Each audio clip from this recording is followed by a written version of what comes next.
In this lecture, I'd like to look at what we call frontier Texas, beginning in 1846, shortly after Texas becomes a state of the United States, until 1861, when the state of Texas succeeds from the United States and joins the Confederate States of America. Now, when we talk about frontier Texas, in this lecture, we're going to be talking about two frontiers. The southern frontier, which obviously borders Mexico, and then a western frontier, which borders the Indian Territory, and there are very, very few Anglos or people of Mexican or Spanish descent living west of a line that roughly extends from Laredo on the Rio Grande up through San Antonio and directly north. Let's first talk about the southern frontier, the one that the new state of Mexico has with, the new state of Texas has with Mexico. You'll recall that at the conclusion of the Battle of San Jacinto in the Texas War for Independence, the Treaty of Velasco was signed by the Mexican President and General Santa Anna, which, according to the terms of that treaty, Mexico recognized the independence of the Mexican state of Texas and with a southern border at the Rio Grande River. Well, recall that once Santa Anna got back to Mexico City, he and all the other Mexican politicians said that that treaty was not valid because Santa Anna had signed the treaty under duress or pressure when he was a prisoner. Mexico, from that moment on, was strenuously opposed to the new Republic of Texas being annexed by the U.S. and never recognized the independence of Texas as a republic. Now, when the United States admitted Texas as a state with the southern border at the Rio Grande River, Mexico immediately broke off diplomatic relations with the United States. The major dispute between the United States and Texas, apart from the fact that in principle Mexico never recognized the separation of Texas from Mexico, there was a disputed area commonly called the Nueces Strip. This is an area of land south of the Nueces River in present-day Texas and north of the Rio Grande River. And of course, the Rio Grande is now the border of Texas with Mexico. President Polk, once Texas had joined the United States, upheld the state of Texas's claims and even sent 4,000 U.S. Army soldiers south of the Nueces River, down near Corpus Christi, in area that was disputed. And actually, Polk had sent those soldiers before Texas was even formally a state. Well, there was fighting with Mexican forces in Matamoros. Matamoros is a Mexican town on the southern side of the river, of the Rio Grande River. And what happened was the U.S. forces moved in and closed the Rio Grande River to Mexican boats or Mexican travel. And the Mexican soldiers also crossed the Rio Grande to move Taylor out of the way. Now, who fired the first shot? Both the U.S. and Mexico disagree. Both say it was the other side and they were acting in self-defense. Now, President Polk claimed that Mexico had shed American blood on American soil. And reacting to this, the U.S. Congress overwhelmingly approved a declaration of war against Mexico. But now many critics at the time claimed that President Polk himself had provoked the Mexicans into war by sending troops into the disputed territory. And so the real question is, where were the first Americans killed? And in Canvas, you have a copy of a very short speech that Abraham Lincoln made in Congress on this subject, asking, well, where were the troops where were the Americans who died? Now, the Northern abolitionists were outraged by the declaration of war, and they accused President Polk, as well as the Southerners, of simply wanting to expand slavery. They wanted to expand slavery, according to the abolitionists, beyond the state of Texas into land belonging to Mexico. However, when you look at the map of the area that the United States obtained from Mexico, which we'll see in a few minutes, the current states of New Mexico, Utah, California, and Arizona really didn't have a climate for cotton, and the Northern abolitionists knew that. It was just too dry. And the well-known abolitionist William Lloyd Garrison said the war with Mexico was one of, quote, aggression, of invasion, and conquest. And Henry David Thoreau, the famous writer, actually went to jail for one night because he refused to pay taxes that might somehow help fund the war. Now, as I mentioned a few moments ago, Congress formally declared war. And Polk sent General Taylor of the U.S. Army there, and a number of Texas Rangers joined the Army forces, and they actively involved and fought with the Mexican forces in various battles on the border. Now, to look at this in the broader context, many historians think that President Polk was really more interested in acquiring California, particularly since Texas had already entered the United States. And Polk feared that either France or Britain would acquire California before the United States. Now, this was before gold was found in California in 1848, and of course, there was in 1849 a major gold rush to California. But there were very few Mexicans living in what's now the state of California. They had very few soldiers there, and so it would have been very easy for either France or Britain to move in.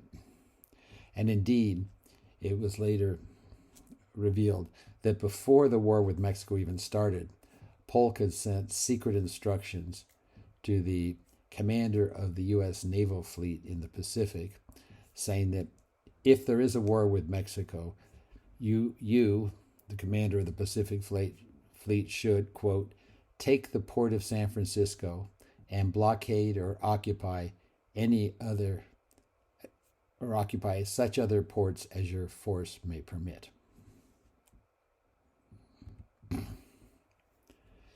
Now, I like this map much better than the one in the textbook of showing the major military campaigns. First of all, you can see in green the traditional border of Texas, the southern border, which goes along the Nueces River, goes just to the west of San Antonio, and then up to the Red River. The huge area in orange on this map that says disputed by the U.S. and Mexico is the state of Texas using the Rio Grande River as its southern border. And as you can see, the Rio Grande River goes from Matamoros on the Gulf of Mexico up in a northwesterly direction. Then you have the Big Bend and up to El Paso. And of course, that is the current southern border of Texas. But the Rio Grande River doesn't stop in El Paso. It continues north. It goes almost perfectly in a northerly direction from El Paso up to Santa Fe, New Mexico, Taos, and then the river turns a little to the west and goes way up into Colorado. So that entire area in orange would be part of Mexico, part of the United States, with the Rio Grande as the southern border. And then on the very left on the map, or on the west, you see the purplish area, and that's the Mexican secession. That is land lost by Mexico in this war. Let's look just a moment at a few of the major military campaigns. You can see in northern Mexico, General Taylor went to Saltillo, which is just south of Monterrey there. There was a major battle there. And you can see in the Gulf of Mexico, the triangles. That was a U.S. naval blockade of the Gulf ports of Mexico. And you can see a line also from Tampico down to Veracruz, in which General Scott went down in ships and then marched overland and took the city, the capital city of Mexico City. And that is when the war ended, when that city was taken. Meanwhile, on the Pacific coast, again, you can see the U.S. blockade from Mazatlan down south. And you can also see from Mazatlan, U.S. forces sailing up and taking San Francisco and much of the coastal areas in California. Well, there were a whole series of U.S. military victories in Texas, Mexico itself, and California. And once Mexico City was taken, the Mexican government surrendered and signed the Treaty of Guadalupe Hidalgo in 1846, which ended the war, and it also transferred to the United States the entire area we saw, the area in dispute that was in orange, as well as the area to the west of it, which was from all the way out to California. So Mexico lost almost one half of its land area, and the United States acquired a huge area of land. Well, once peace came out, there were many Anglos who started moving into South Texas. And by South Texas here, we mean south of the Nueces River. And until this point, virtually all the inhabitants in that area had been Tejanos. Now, during the war itself, some 13,000 American soldiers died. And like most wars until World War II, most of these soldiers died from disease, not from enemy bullets. And most of these diseases were from poor sanitation, cholera, and all kinds of intestinal diseases. The U.S.-Mexico War was the deadliest war in U.S. history in terms of the percentage of soldiers who died. Not in terms of the total number of soldiers who died, but in terms of the percentage of soldiers who died. And over 10% of the soldiers died. And this died from any cause, whether it was enemy bullets or disease while they were in the military campaign. And out of every 1,000 soldiers, 110 died. That is by far the highest death rate of the American military in any conflict. In contrast, the Civil War, which of course killed many more people, about over 600,000, the fatality rate for soldiers was 6.5%, which meant there were 65 killed for every 1,000 soldiers. You'll recall in the introductory lecture, I talked about how interpretations of history depend on our point of view, whether as individuals or as countries. And I've already showed the next few slides in the introductory lecture, but I'll go over them again because now they'll make a little more sense to you in this context. So how did the Mexicans view the war? How did the Mexicans view the war? Well, the example I showed previously, we go to Chapultepec Castle. This is in Mexico City, the capital city. This is a military training academy for the Mexican army. And you can see it's still there today. You can go up and visit it, and it's built in a small outcrop of rocks with cliffs. And if you look up there, you see the American flag flying there. Well, what happened is this was not a fortress. It didn't have cannons. It wasn't a fort. It was a training academy for young military cadets. Well, U.S. forces surrounded it and went up the hill, a very steep hill, and took it over and put the American flag there. Well, during that, the Mexican soldiers, a group of 6 young cadets who weren't really armed because it was just a training school. They didn't have anything more than a few rifles. Rather than suffer the humiliation of surrendering to the invading North Americans, they decided to jump off the rear wall, which has a cliff behind it, and committed suicide. Now, that action took place on September 13th, 1847. And this date, September 13th, is now a national holiday in Mexico to celebrate the heroism of those 6 military cadets who committed suicide rather than surrender to the Americans. And in Mexico, it's known as El Día de los Niños Héroes, the day of the child or the young heroes.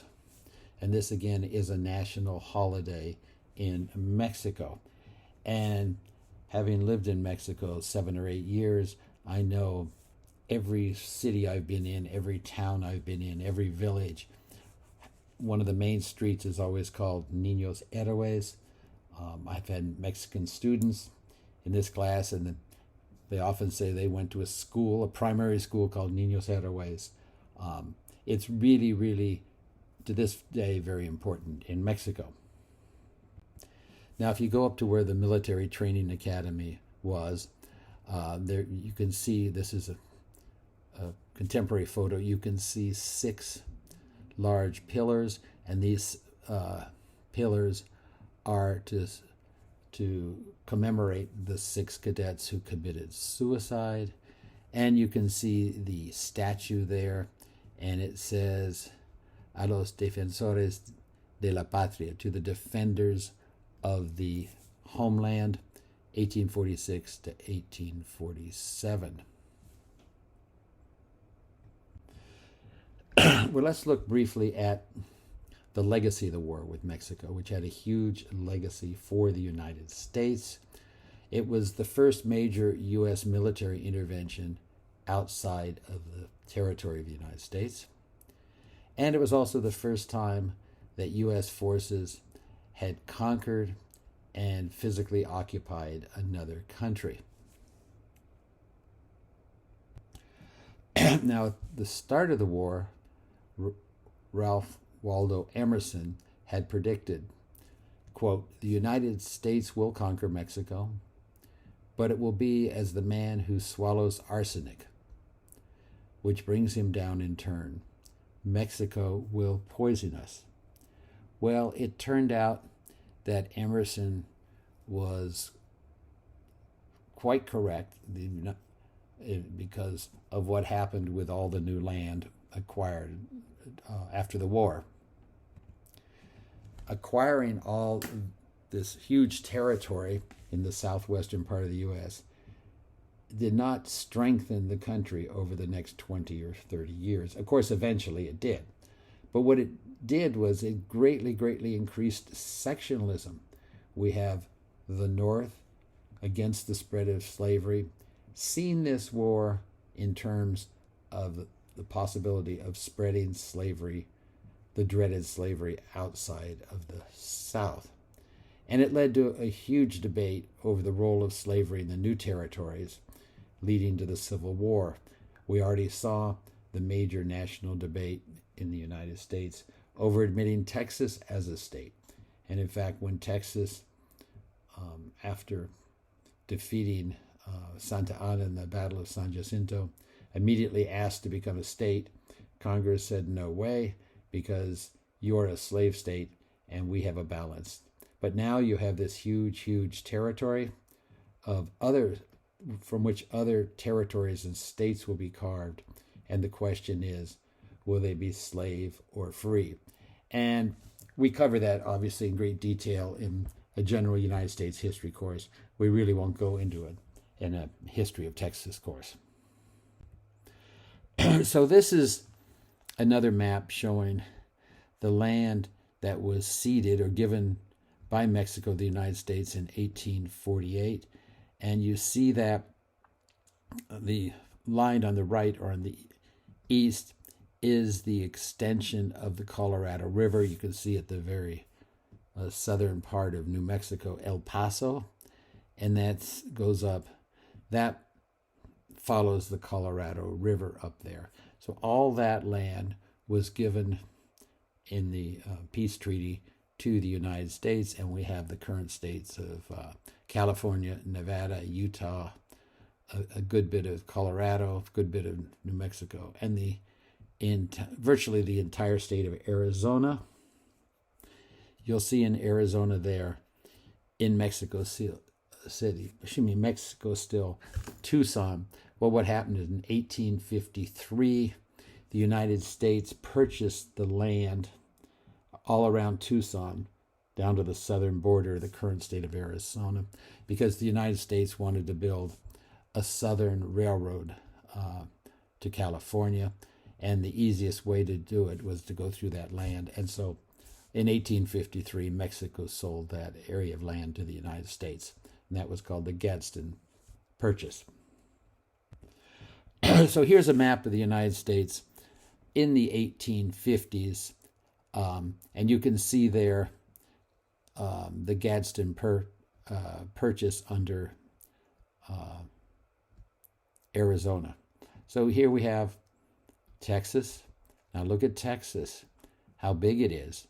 It goes up part of New Mexico, goes up into Colorado. It certainly doesn't look like that today.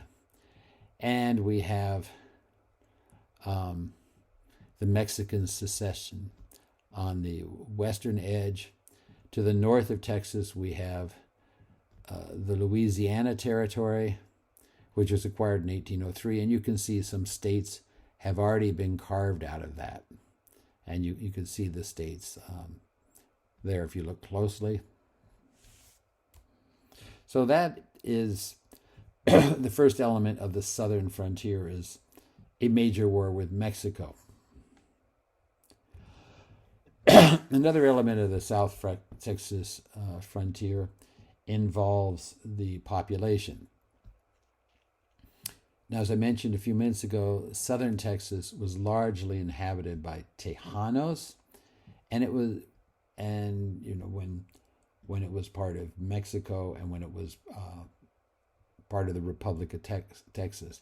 And it really constitutes, in many ways, a distinct region of Texas. Now, after the war with Mexico, the population doubled in the area that we refer to here as South Texas, in other words, south of the Nueces River. And indeed, by 1861, the population of Anglos and immigrants from Germany, and we'll talk about the German immigrants in the next lecture, they outnumbered Tejanos. Now, the Tejanos were divided in three different social and economic classes. The wealthy, the landed elites had large cattle farms. Their main business was cattle ranches, and they had huge cattle ranches. Then you had, below that, what you could think of more as middle class or upper middle class. And these were people of Hispanic origin in Texas who had some land, and they were called rancheros, and they had family farms and ranches. So they were not part of the elite, but they were middle class, upper middle class.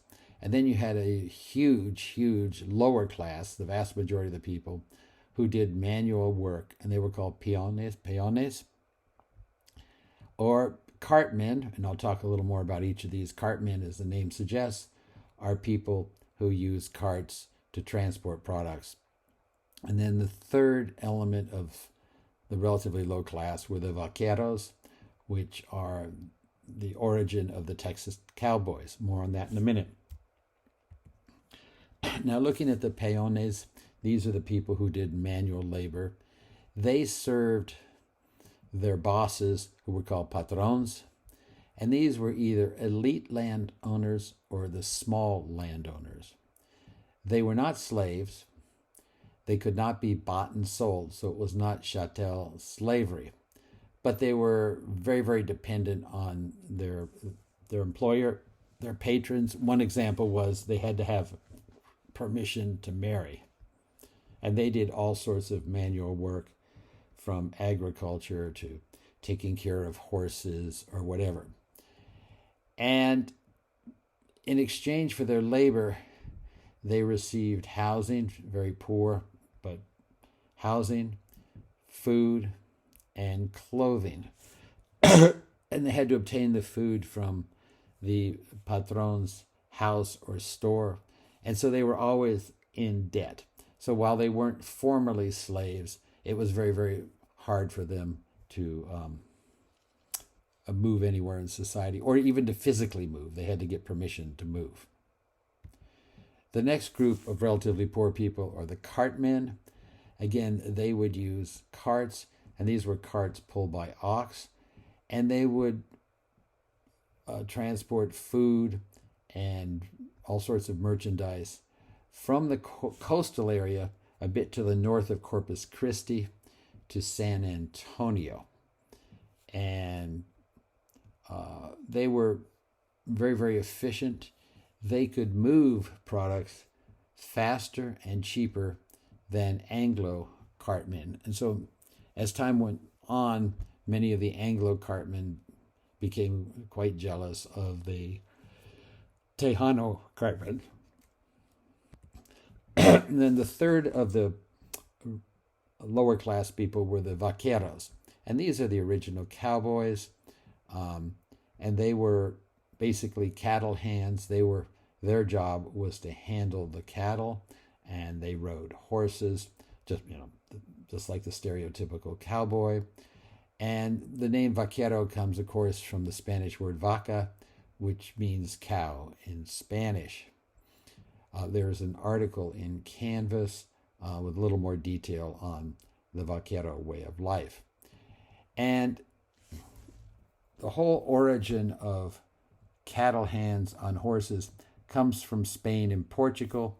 They had a very similar culture there of men riding horses to guide the cattle around. And this developed a sort of a distinctive type of vaquero in southern Texas. Now, the vaqueros weren't limited to working on one ranch or a certain area of land. Many did for a long time, but they were essentially independent contractors. They owned their horse, their saddle, and their rope. And the word for the rope was Reata, a Spanish word, which means a braided rope. And you may have heard the cowboy rope here in the United States referred to as a lariat. Well, that's an Americanization of the Spanish word la reata. So Americans who didn't speak Spanish well would hear la reata, they'd just say, oh, lariat. And later, the rope was called a lasso, and that's from the Spanish word lazo, which means ribbon. And that's when they started adding horsehair fibers to the rope to make it a little more flexible. Now, the rope, or reata, was by far the most important tool for a cowboy or a vaquero. They would say it was more important for them to have a good rope than a good horse. And it was made from rawhide. So it was thin strips of hide of an animal. They were braided together, twisted together, and they were greased. And they were typically 40 to 80 feet long. And in fact, the cowboys or vaqueros would often string up the rope between two trees when they weren't working and take animal fat and work it into the rope to keep it soft and flexible and obviously waterproof. If you have never seen a demonstration of cowboys using the rope, a good place to go near Houston, in Richmond, about 20 miles south of Katy, is George's Ranch. And they have actual cowboys who, their job during the week is to go out and work the large ranches with horses and ropes. And they're right in front of you. It's not a big area. And they will show you how they use the rope to separate cows, and why they do it. Well, nowadays they do it largely to immobilize the cow, and then they'll show you how they flip it over and actually how they brand a cow. And they still brand the cows because last time I was there, they were explaining how there's a big business, big criminal business of people going out and stealing other people's cows. And so in the state of Texas, you're actually required to have a brand on the cow. But what the criminals do is they take the cows and then they change the brand by putting, different burn on it. And they claim that that's from their ranch. They also show how they, on a routine basis, round up the cattle, and then they flip them, they rope them, flip them over, and to give them injections or to inspect them. It's quite interesting. They also have the famous Texas Longhorn, and I had never been 3 feet from a Texas Longhorn before. I didn't realize that the horns are as wide as my car. I mean, they're tremendous. I've seen them in fields before. They look big, but when you're right there. So that's George's Ranch, south of Houston. Also, you can see demonstrations of this roping in all kinds of rodeos all over the place. And actually, in their free time, even though the real world vaqueros or cowboys were spending all day on sitting on horses, they enjoyed getting together and having competitions among themselves, without tourists or anyone, among themselves, to see who could rope the best, to see who could, bring down a cow the fastest, etc., etc. This is a photograph from the 1870s, a very early photograph of a cowboy. He has his rope or reata in his hand, and he's going up to separate a cow. This is a close-up of a very expensive reata. You can see the number of braids. It's all braided together. And again, for the vaqueros or cowboys, a good rope like this was at least as valuable as a good horse. Here we have a drawing from 1820, when in fact Texas was still part of Spain, but you can see this is in the northern part of, very southern part of Texas today, and you can see the Vaquero. And here is a painting from 1850 from South Texas, and you can see what you would see today in a rodeo, the cowboy roping the feet of a large cow to bring it down, to either brand it or inspect it. And you can see a lot of things here you'd see in a typical rodeo. You see the cowboy has spurs on his boots, and you can see how the horse stops. They're trained to put their feet in front and to pull back. And while that's happening, the Vaquero takes the rope and puts it around the horn on the saddle to put pressure on and to keep the cow down. Okay, now let's look briefly at the relationships between the Mexicans, or those of Mexican descent, the Tejanos, and Anglos in South Texas.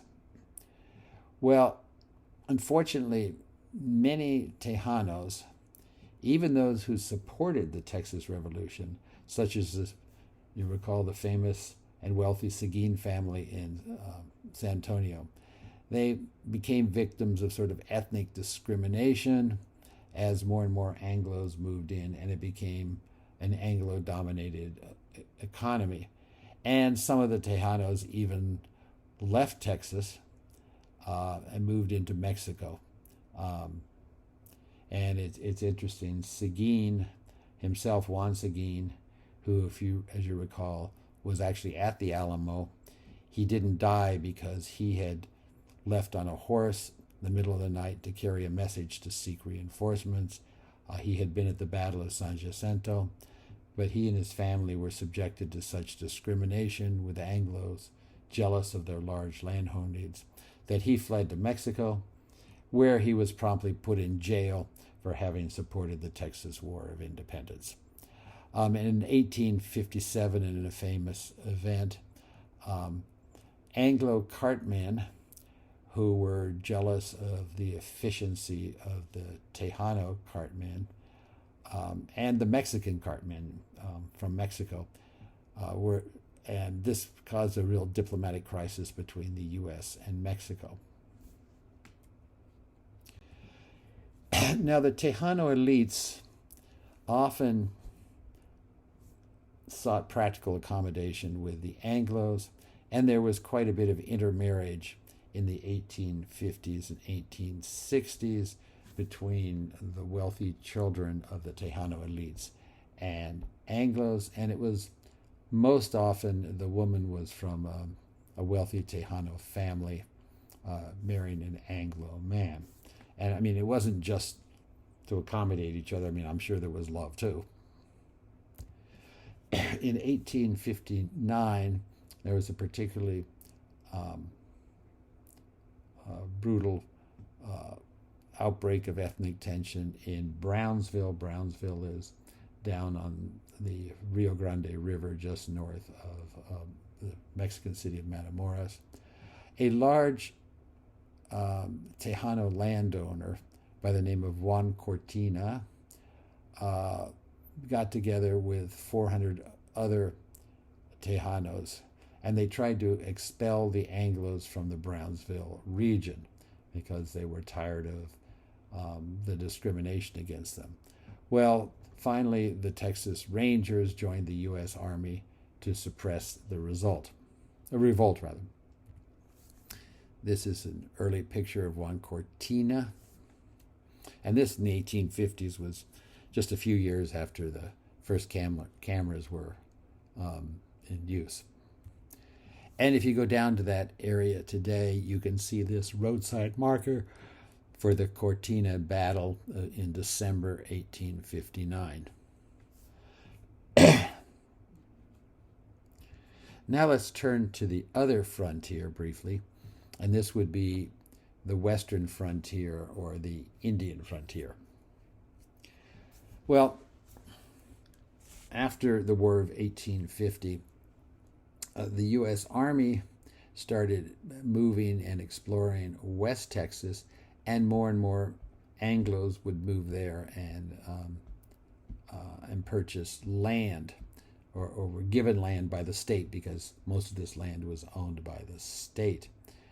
And the U.S. Army Corps of Engineers, which to this very day does many projects in producing detailed maps and Today, it's very involved in dredging ports and other infrastructure projects.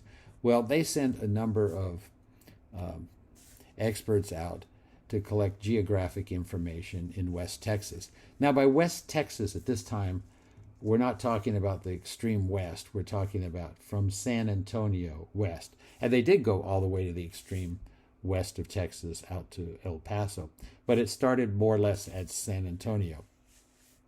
And their first real task was they wanted to find a chart or find the best route for wagon trains to travel from San Antonio to El Paso. So they charted two routes, and these would be routes with the most favorable terrain for the wagon carts. And these two routes are called the upper and lower wagon roads. And I have a map on the next slide to show you. And why did they want to go to El Paso?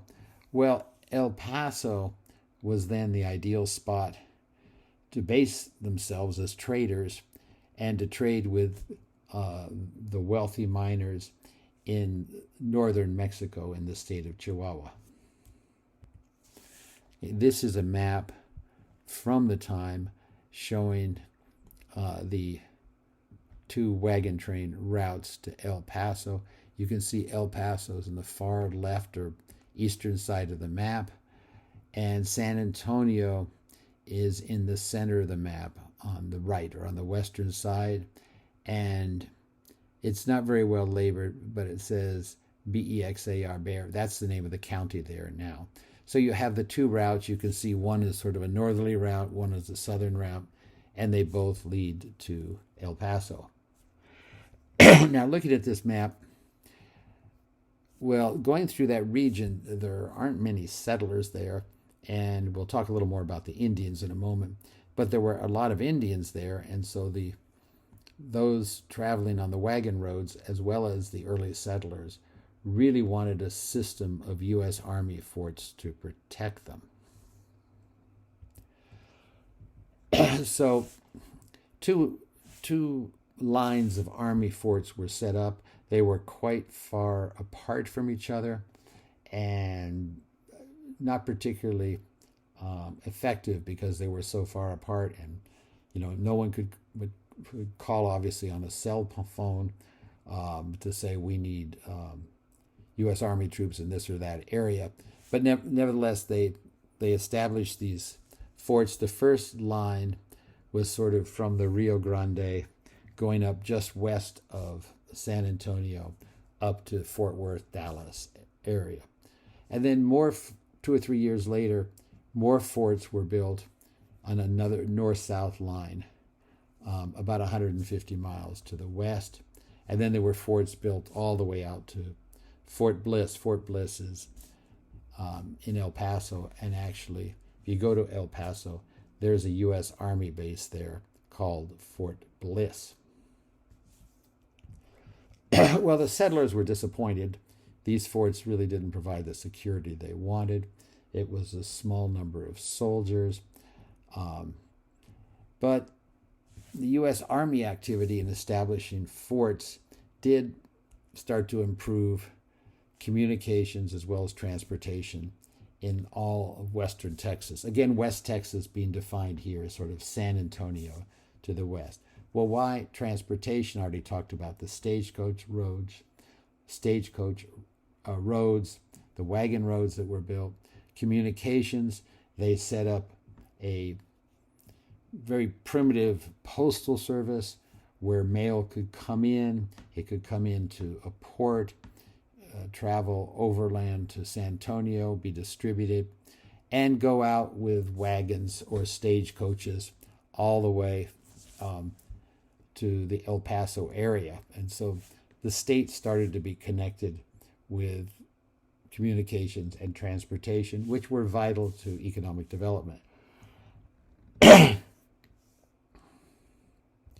So West Texas really became an area that we still celebrate today in popular movies as frontier individualism. There were many, many people more or less on their own, families on their own. But at the same time, the federal government had a huge investment in West Texas in the 1850s, and this was largely U.S. Army presence there. And both of these, both individuals going out, the sort of individualism that's traditionally celebrated in the U.S., as well as federal resources to help protect them and to map roads and whatnot. This stimulated the economic growth and the population growth of West Texas. Now, there was quite a bit of conflict on this western frontier with the Indians. The Anglos wanted to push the Indians back so the Anglos could use their land. And in 1846, when Texas became a state, the U.S. government said that it was taking over Indian policy from Texas because in all the other states, the Indians, first of all, Indians in the United States were not U.S. citizens until the 1920s. They were considered citizens or members of their tribal groups, and the U.S. government had a number of treaties with the Indians as if they were independent countries, but they were considered independent nations within the territory of the United States. And so everywhere but Texas, the Indians' relationship with the Anglos was legally dominated by U.S. government treaties with the Indians, whether it's the Cherokee Indians in the southeast or, the Sioux Indians or whatnot. It was the U.S. government. And the U.S. government wanted to have diplomatic relations with the Texas Indians, as it had everywhere else in the U.S. However, when Texas joined the United States, and there was a document called the Terms of Annexation, unlike all the other states, Texas retained ownership of public lands. In all the other states, when they became states, and recall, all the other states were first territories and then became states, and Texas was the only state that came in directly. It had been a foreign country. It had been the Republic of Texas. So because of this, the federal government could not apply its laws, U.S. government laws, on lands where the Indians lived because they were subject to state jurisdiction. And for its part, Texas said, well, Indians had no right to any land in the state, period, end of discussion.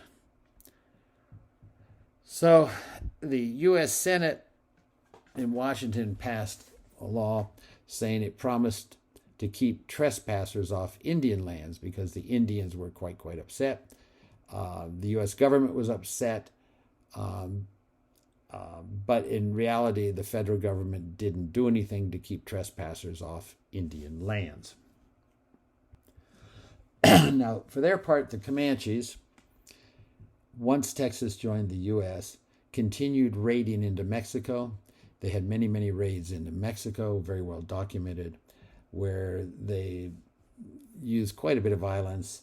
They often raped the white women, in Mexico they'd be the Mexican women, and they took prisoners, which they used as slaves, or they sold them to other Indian tribes as slaves. Well, the problem for the United States government is, in the Treaty of Guadalupe Hidalgo, which you recall ended the U.S.-Mexico War, the U.S. government had promised Mexico that it would stop the Comanches from continual raids far into Mexico. And that's one of the reasons the U.S. Army troops moved against the Comanches. We'll see in a minute. Now, the Comanches, were experts, as we've seen before, in conducting warfare from their horses, but you had other groups that are sedentary, that were involved in agriculture, like the Caddo, the Wichita, and several other groups. And they were pushed out by Anglo settlers who wanted their land, particularly in the eastern part of Texas. They wanted their land for cotton. And these groups retaliated with violence. Now Texas and Texans, Anglo-Texans, are starting to debate the, quote, Indian question. What do we do with the Indians from the Anglo viewpoint? Well, the Anglos came more and more to favor either removing the Indians totally from the state or setting up Indian reservations within Texas rather than, allow the Indians to own land in the state. So Texas coordinated with the federal government, which was responsible for setting up all other Indian reservations in the United States. So the federal government worked with Texas to establish a couple of reservations in Texas, the Clear Fork and Brazos reservations for the Comanches, and then some others for some of these other sedentary groups like the Caddo and whatnot. And by 1856, that's 10 years after becoming a state, about 1,500 Texas Indians had been relocated to these reservations. Okay, these reservations are set up, but they totally collapsed within a few years because many Indians just came out and said they weren't going to relocate. Or Anglos arrived and they said, no, we want this land for ourselves, for our farms, particularly in East Texas with the good cotton land. Well, as you can imagine, there was quite a bit of violence. The Indians had more or less been forced into moving on the reservations, and now they couldn't even stay on the reservations. And the U.S. Army was called in to protect the Indians. Then there was major warfare between the Texas and Comanches, which really escalated after 1857. And the Comanches, and I mentioned this in an earlier lecture where we looked at all the indigenous people in Texas, the Comanches were not really defeated militarily until around 1900. They battled with the U.S. Army and the Texas Rangers. Well, what happened is the Comanches many of them were trying to leave Texas and flee through Indian Territory. And Indian Territory is the current state of Oklahoma, to go to Indian Territory, or they were trying to go north to Kansas. Well, the Texas Rangers left Texas and went into Indian Territory to kill Comanches. And as a result, many of the Comanches were pushed into reservations elsewhere outside Texas, or they went to Indian Territory. Now, this was the last Comanche chief, Quanah Parker. Here you can see him in with braids, and he had a trip to Washington, D.C., and he has a business suit on. It's very interesting who his mother is.